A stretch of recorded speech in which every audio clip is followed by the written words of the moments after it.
Você está no Neurocast, o que está em pauta está aqui. Hoje com o professor Otávio Nóbrega, professor da UNB, pesquisador, membro da Abrax, e vamos falar de um assunto que toca todas as pessoas, que é envelhecimento, não é isso, professor? Perfeito. É uma área que o senhor tem autoridade para falar e o senhor fique à vontade para a gente bater esse papo aí sobre longevidade, sobre gerontologia, sobre envelhecimento. Bondade, eu que agradeço o convite e estou à disposição para as perguntas. Vamos começar então. E como nós estamos numa instituição de ensino superior, nada mais adequado do que falarmos do envelhecimento, da gerontologia e o que isso impacta na educação. Então a primeira pergunta é: quais foram as primeiras iniciativas no Brasil para qualificar profissionais voltados ao envelhecimento?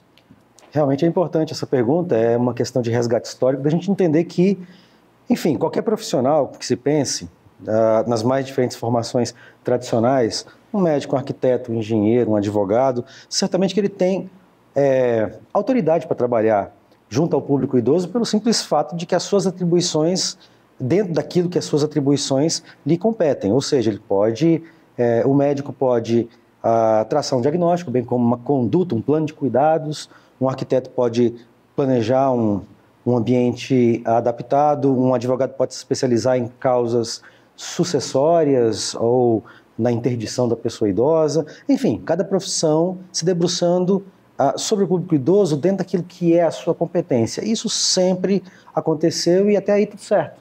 O fato é que, diante de um envelhecimento populacional pujante, grande, pelo qual não só o Brasil, a humanidade, o mundo inteiro está passando, certamente que pessoas vieram cada vez mais buscando se debruçar sobre essa área, como um campo de conhecimento. Então nasce a gerontologia, né, como essa grande ciência que agremia as pessoas que lidam com o envelhecimento, tanto do ponto de vista de militar por direitos e por serviços adequados, bem como também como um ramo de pesquisa, para que a gente possa promover qualidade de vida no envelhecimento. Vamos dizer que as primeiras iniciativas educacionais, voltando ao ponto então focal da sua pergunta, nasceram através das grandes iniciativas de especialização. Quando surgiram os cursos de especialização, lato sensu, como a gente costuma denominar, onde as pessoas vieram então a ter possibilidade de fazer aqueles cursos breves, de duração mais enxuta, normalmente aí com suas 600 horas de duração, não se equipara a uma graduação,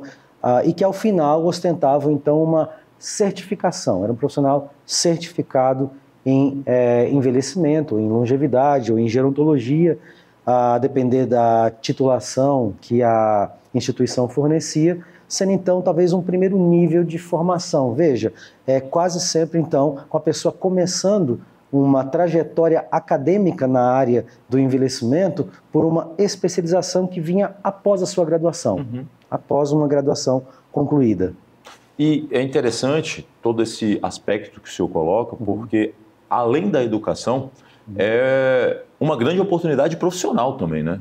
Do profissional ingressar no mercado com os olhos voltados para esse público que hoje a gente sabe muito bem que a expectativa de vida, sobretudo nas grandes cidades que têm acesso à saúde de mais qualidade, a expectativa de vida tem cada vez crescido mais e, consequentemente, a gente tem um mercado aberto para esses profissionais que estão em formação. Inclusive hoje existe, né, cursos de pós-graduação na área que prepara pessoas para isso, não é isso, professor? Na sequência vieram também outras formas de qualificação de recursos humanos, na forma também da pós-graduação, mas não propriamente aquela lato sensu que eu me referi anteriormente, mas as stricto sensu, que aí seriam os mestrados e doutorados propriamente ditos, onde ao final a pessoa, de concluir um mestrado, onde após a pessoa concluir um mestrado ou concluir um doutorado, aí ela recebe uma titulação, aí são os profissionais titulados,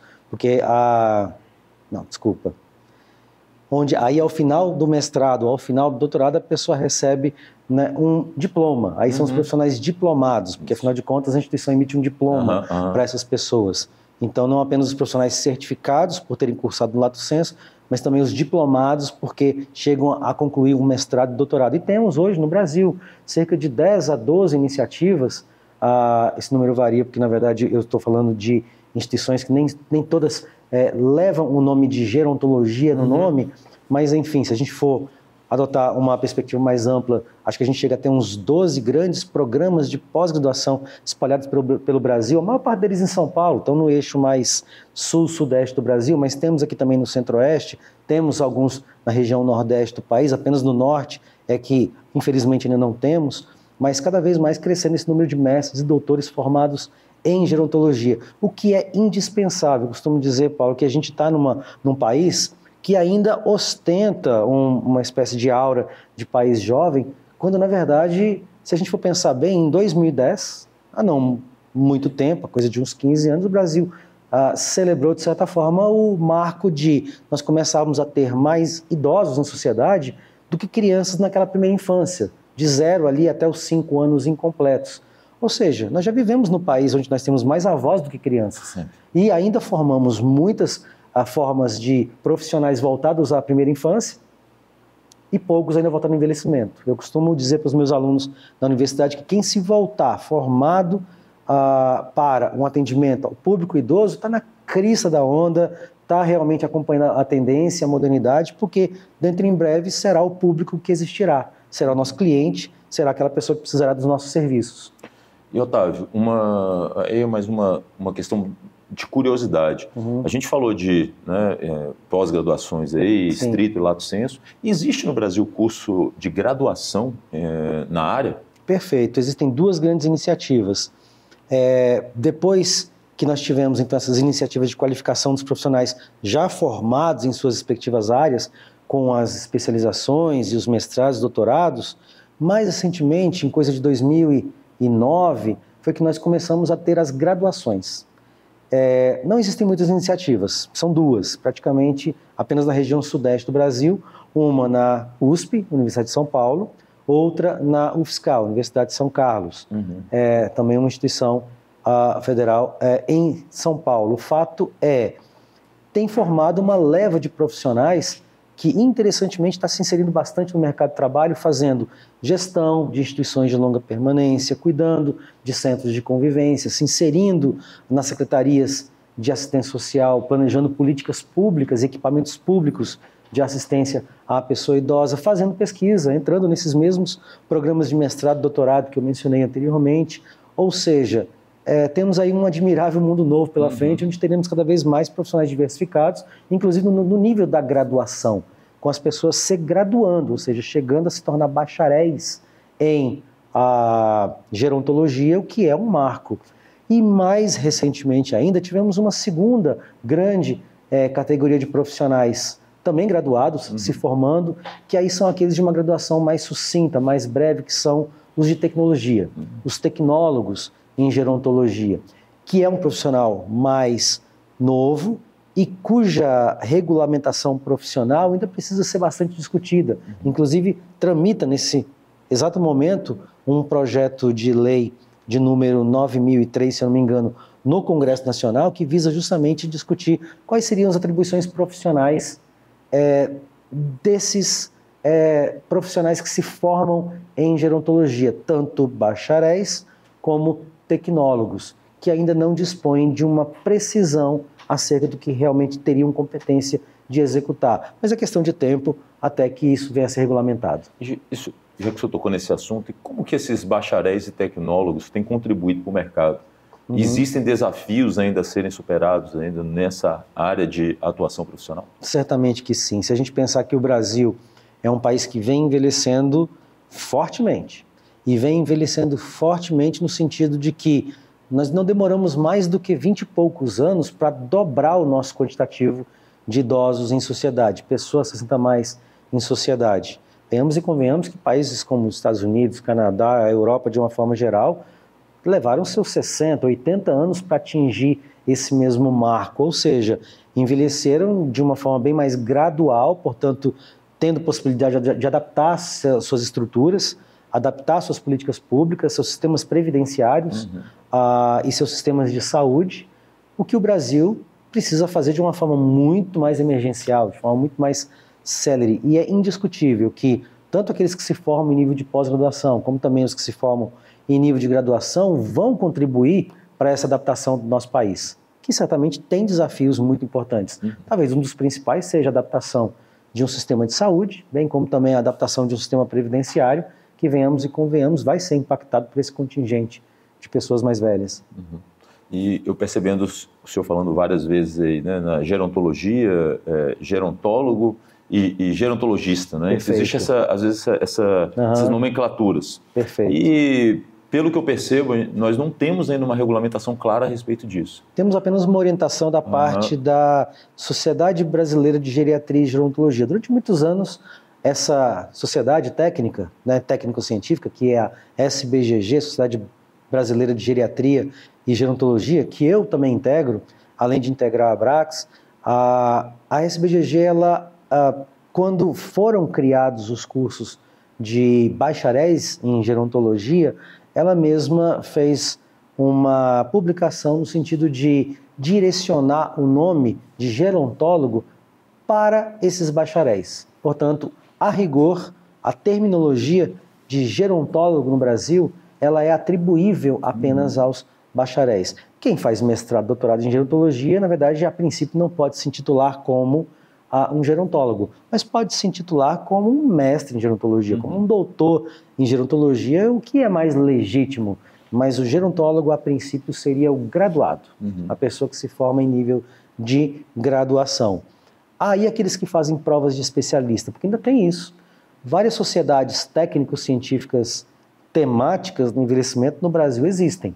Mencionei o caso da SBGG, que um profissional formado em qualquer área que fosse, pode ser desde uma área social, uma área de saúde, numa área aplicada, ele pode se submeter ao que a gente chama de uma prova de títulos, em que, demonstrada ali uma trajetória profissional consistente de atenção às pessoas idosas, demonstrado que tem alguma atuação acadêmica também na área de envelhecimento, ele se submete a essa prova de títulos da SBGG, e a SBGG lhe concede um título de especialista pela sociedade. Acaba sendo uma distinção profissional, um grau a mais de distinção profissional, que não se confunde com um título acadêmico, não é um mestrado, não é um doutorado, é como se fosse uma sociedade técnica que chancela a qualidade técnica do serviço que aquela pessoa proporciona.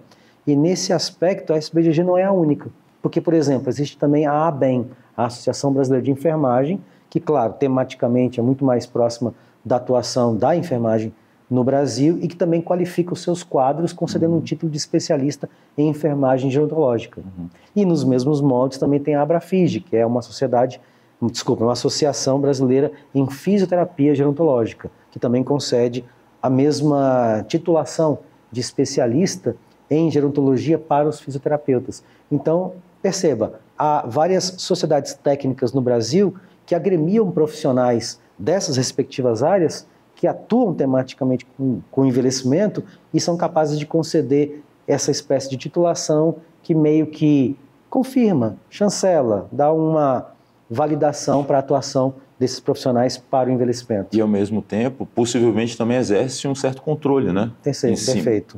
Em cima dessas atividades que são feitas, né? Perfeito, porque estão vinculadas, são associações independentes, mas que atuam de comum acordo e de uma forma bem alinhada com os respectivos conselhos profissionais, certamente também zelando pela atuação profissional dessas pessoas que se formam para atuar com o público idoso.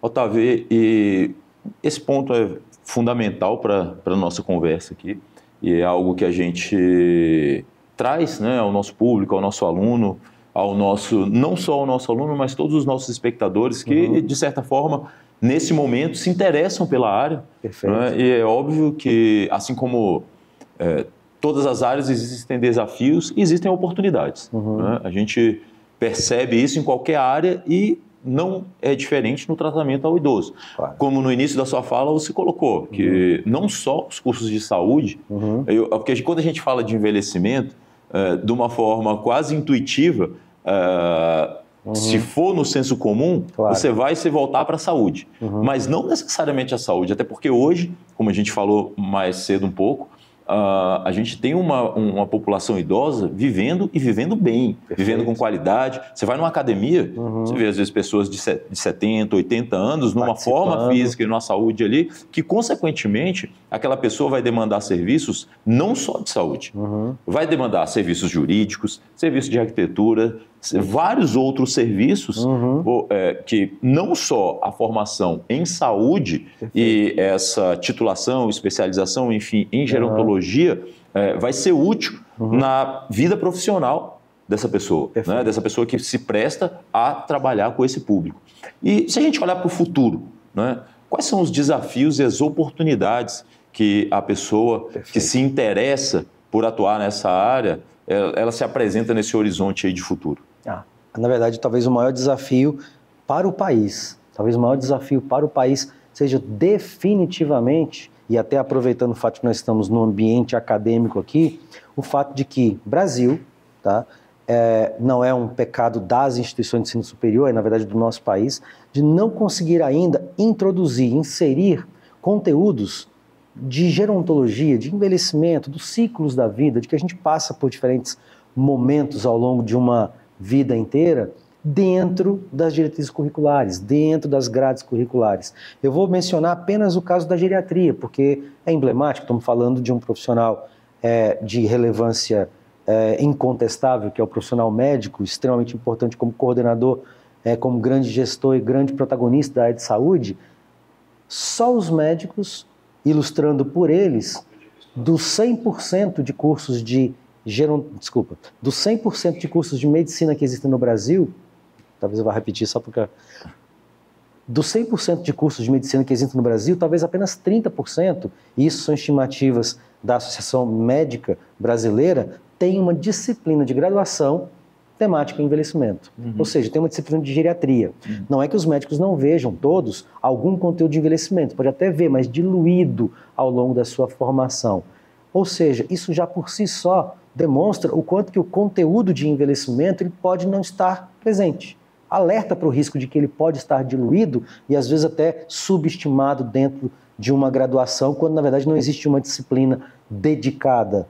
Então, quando você percebe que o médico, do alto da necessidade de uma formação primorosa, aprimorada, né, não são todos que se formam no Brasil, que saem da graduação tendo uma formação em geriatria, isso já acende um alerta, acende pelo menos um farol amarelo aí de que a gente tem por onde caminhar, a gente tem por onde inserir na formação profissional de toda essa geração que hoje se encontra, né, em formação profissional, esses conteúdos são indispensáveis, porque as pessoas, mais do que nunca, entendam que da mesma forma que a vida inicial de um adulto jovem é formado por uma infância, onde depois ele passa por uma adolescência, chega na vida adulta, essa vida continua. E a pessoa futuramente chega numa meia-idade, já começando a perceber certos declínios, certas mudanças na sua fisiologia, no seu jeito de viver e, se tiver sorte, vai envelhecer, que eu considero como de um privilégio. E aí de experimentar essa fase mais terminal da vida, que pode vir com satisfação, desde que a gente tenha um país adaptado, desde que a gente crie uma cultura gerontológica voltada ao cuidado, entendendo que a gente passa, assim, por declínios, por limitações, mas a vida ainda assim prossegue e pode prosseguir com grande gosto e grande satisfação. E aí é que se apresentam as grandes oportunidades às pessoas, porque nós temos um campo fértil aí, profissional, para as pessoas que se disponham a atuar nessa área, não é isso? Perfeito. Cada vez mais vai crescer a demanda, por exemplo, por profissionais dedicados ao cuidado de pessoas idosas. Não falo apenas daquele cuidador que mais intimamente está associado com as atividades básicas de vida diária de um idoso, com comer, com banhar-se, com vestir-se, mas eu digo profissionais dedicados, por exemplo, a planos de aposentadoria, pessoas que venham a desenhar como uma pessoa pode ainda continuar produtiva no seu ambiente de trabalho, mesmo depois de ter cessado uma primeira carreira, mas podendo se reintroduzir no mercado de trabalho e redesenhar suas qualificações.